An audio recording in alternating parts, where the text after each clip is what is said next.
आराम से। अरे मैं यही कर रहा, कुछ पाड़ दो मेरा। मेरे को डर नहीं है। तुम्हारे अरे आराम से बात करिए। मैं ऐसे ही करूंगा।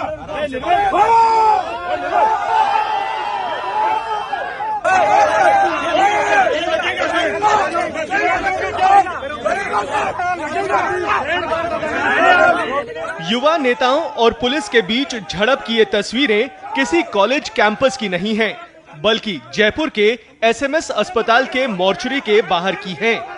दरअसल यहाँ मोर्चरी में जोधपुर के एमडीएम अस्पताल के रेजिडेंट डॉक्टर राकेश बिश्नोई का शव रखा हुआ है। पिछले दिनों डॉक्टर राकेश ने कुछ सीनियर डॉक्टर्स पर प्रताड़ना का आरोप लगाते हुए सुसाइड करके अपनी जीवन लीला खत्म कर ली थी।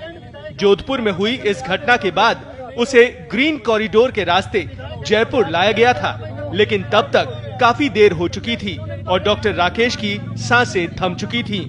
अब डॉक्टर राकेश सुसाइड प्रकरण में परिजनों को न्याय और दोषियों को सजा देने की मांग को लेकर जयपुर में मामला गरमाने लगा है।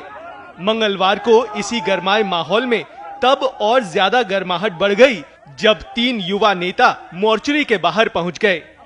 इनमें एनएसयूआई के पूर्व अध्यक्ष और हालिया कांग्रेस विधायक अभिमन्यु पूनिया, राजस्थान यूनिवर्सिटी छात्र संघ के मौजूदा अध्यक्ष निर्मल चौधरी और पूर्व अध्यक्ष अनिल चोपड़ा शामिल थे। इन नेताओं का आरोप था कि पुलिस मोर्चरी के बाहर बैठे डॉक्टर राकेश के परिजनों को जबरन हटाने के प्रयास में उनसे दुर्व्यवहार कर रही है, जो किसी भी सूरत में बर्दाश्त नहीं किया जाएगा।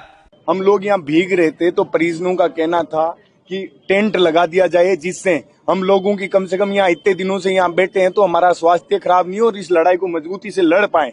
यहाँ चुने हुए जनप्रतिनिधि अभिमन्यु पूनिया जी विधायक हैं, अनिल चोपड़ा जी है, लोकसभा का चुनाव लड़के आए हैं, लाखों लोगों ने इनको वोट किया है।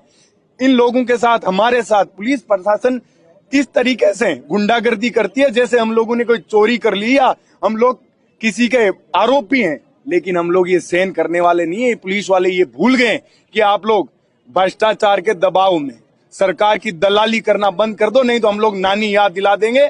और ये याद रखना, ये आज आप लोगों ने जल्दी न्याय नहीं किया तो हम लोग जेलन मार्ग को जाम करेंगे। प्रदर्शनकारियों की संख्या जैसे जैसे बढ़ती जा रही है, वैसे वैसे माहौल गर्माता जा रहा है। धरने को हटाने की कोशिश में माहौल और तनावपूर्ण हो जाता है।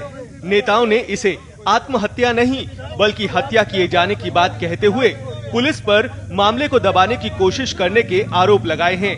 इन सब के बीच परिजनों का भी साफ कहना है कि जब तक पूरे मामले की निष्पक्ष जांच नहीं हो जाती, तब तक शव का पोस्टमार्टम नहीं करवाया जाएगा। वहीं अब तक इस पूरे मामले में प्रशासन की तरफ से कोई ठोस बयान सामने नहीं आया है। इस पूरे घटनाक्रम ने एक बार फिर से मेडिकल प्रोफेशन में मानसिक स्वास्थ्य और कार्यस्थल पर प्रताड़ना जैसे मुद्दों को लेकर बहस छेड़ दी है।